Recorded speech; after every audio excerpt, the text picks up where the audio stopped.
দেশের জার্সি পরে খেলতে চায় যুবরাজ যদি সে সুযোগ পায়। যুবরাজের বাড়িতে সাজানো রয়েছে এক ঝাঁক ট্রফি।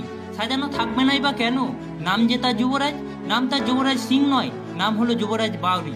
চোখে মুখে এক ঝাঁক স্বপ্ন, প্রতিদিন প্র্যাকটিসে যাওয়া। তবে অর্থের অভাবে এখন আর প্র্যাকটিসে যাওয়া হয় না। এখন আমরা কথা বলছি বাঁকুড়ার ছাতনা ব্লকে জোরহিড়ার যুবরাজ বাউরি। যুবরাজের বাবা বামাপদ বাউরি দিন মজুর করে সংসার চালায়। যুবরাজের মা শিলা বাউরি একজন গৃহবধূ। যুবরাজ জোরহিড়া এসসি হাই স্কুলের একাদশ শ্রেণীর ছাত্র। ছোট থেকে যুবরাজ ক্রিকেট খেলতে ভালোবাসত। তার বাবা বামাপদ বাউরিও একজন ক্রীড়াপ্রেমী, তাই ছেলের প্রতিভা দেখে নিজের অভাব অনটনের মধ্যেও ক্রিকেট কোচিংয়ে ভর্তি করিয়েছেন বাঁকুড়ার একটি বেসরকারি ক্রিকেট একাডেমিতে, যেখানে কোচিং করান ভারতীয় ক্রিকেটের স্পাইডারম্যান খ্যাত ঋদ্ধিমান সাহা। তবে বাড়িতে যুবরাজকে সবসময় সাহায্য করে যান তার বাবা ও মা। বল হাতে প্র্যাকটিস করান তার বাবা বামাপদ বাউরি।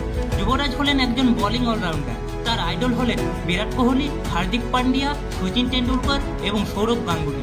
ঋদ্ধিমান সাহার কাছ থেকে কোচিং পেয়ে তিনি ঋদ্ধিমান সাহার বড়ই ভক্ত হয়ে গেছেন, পেয়েছেন প্রিয় ঋদ্ধিমান স্যারের সই। যুবরাজের বক্তব্যের মধ্যে বারবার ফুটে উঠল প্রিয় ঋদ্ধিমান স্যার তাকে কতটা সাহায্য করেছেন, কতটা নিজের হাতে শিখিয়েছেন। যুবরাজের বাবা বামাপদ বাউরি বলেন, ছেলে যদি ভালো জায়গায় সুযোগ পায় বা যদি স্পন্সরশিপ পাওয়া যায় তাহলে আমাদের বড়ই উপকার হয়। কারণ বেশ কয়েকদিন আগে কলকাতায় একটি সুযোগ এসেছিল, সেখানে 8 নম্বরে ব্যাট নেমে একটি 50 রানের দুর্দান্ত পার্টনারশিপ দেয় যুবরাজ। ওখানে সিলেক্টররা জানিয়েছিল যুবরাজকে ফ্রিতে কোচিং দেবেন, কিন্তু আমাদের অর্থের অভাবে সেখানে থাকা সম্ভব হয়ে ওঠেনি। যুবরাজের বাবা এও বলেন, যদি একটা সুযোগ পায় তাহলে ছেলে নিজেকে প্রমাণিত করবে এবং কেউ যদি আমাদের পাশে দাঁড়ায় তাহলে খুব ভালো হয়। ছাতনা থেকে সন্দীপ কর্মকারের প্রতিবেদন, বাংলার কলম। ক্রিকেট খেলতে ভালো লাগে, মানে ক্রিকেটই স্যার আমার স্বপ্ন। বলতে গেলে ইন্ডিয়ার হয়ে খেলা আমার স্বপ্ন। তাই স্যার একটি ভালো সুযোগ বা ট্রায়ালের অপেক্ষায় রয়েছে, বা একটা ট্রায়াল দিলে আমি আমার ওই নিজেকে প্রমাণ করতে পারবো। বা আমি বর্তমানে কারণে কোচিং ঋদ্ধিমান স্যার, বর্তমানে আমি এখন ঋদ্ধিমান স্যার কাছে কোচিং নিচ্ছি। বা ঋদ্ধিমান স্যার আমাকে টিপস অ্যান্ড অনেক কিছু শিখিয়েছে বা অনেক টিপস দিয়েছে, এবং সেই টিপস ফলো করে অনেক রেজাল্ট পেয়েছি। এবং সেও একজন আইডল আমার, সেও একজন আইডল। হার্দিক পান্ডিয়া আর দেশে যাচ্ছে ওই খেলতে চাই। যুবরাজ বাবু। আমি বলছি, আমি যুবরাজের পিতা।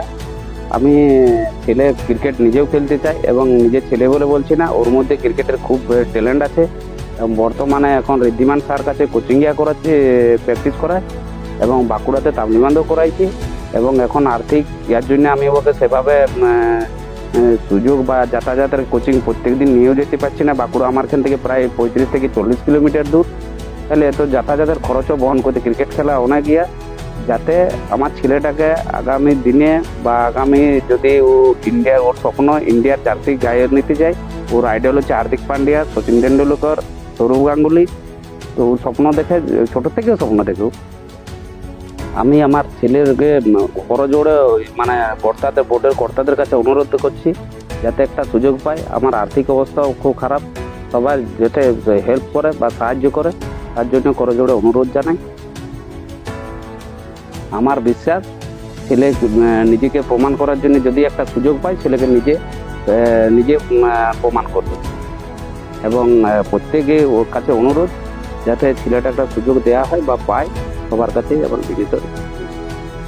মোটামুটি ওই 9-10 বয়স থেকে ছেলেকে ক্রিকেট শেখাচ্ছেন। ছেলে 9 নম্বরে ব্যাটিং করছিল, মানে 8 উইকেট করার পর নেমেছিল।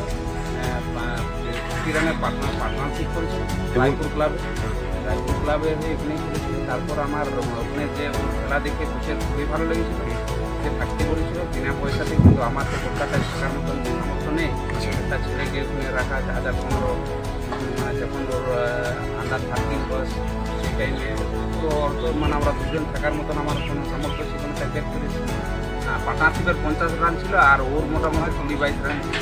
আচ্ছা আচ্ছা। 8 নম্বর করে ম্যাচটা ড্র করে। যখন প্রথমে ঋদ্ধিমান স্যারের কাছে আমার পরিচয় হয় বা যুবরাজের পরিচয়, তখন নিজেকে স্বপ্নের মতন করছি যে একটা আমি টিভিতে যাকে দেখছি সে আজ আমার সামনে। তাই ভালো লেগেছে ওইসব মানুষের সান্নিধ্য পেয়ে। এবং মনোজ ধিয়ারেরও আমি সান্নিধ্যে পেয়েছি। আর ঋদ্ধিমান শাহ তো এখন ওকে স্পেশাল করে কোচিং করায়, তাই আগামী দিনে ওর উজ্জ্বল ভবিষ্যৎ কামনা করে আমি। এবং ওর সুযোগের সুযোগের, হ্যাঁ, একটা সুযোগ পেলেও প্রমাণিত করবে। একটা সুযোগ পেলে আমি মনে করি যে ও নিজেকে প্রমাণ করে দেবে, এটা আমি জানি। আমি নিজেও কোচিং করাই, সেই সূত্রে আমি জানি ও ছোট থেকে আমি ওকে নিজে মানে আপনারা সর্বতভাবে ওকে সাহায্য করে যাচ্ছেন। হ্যাঁ।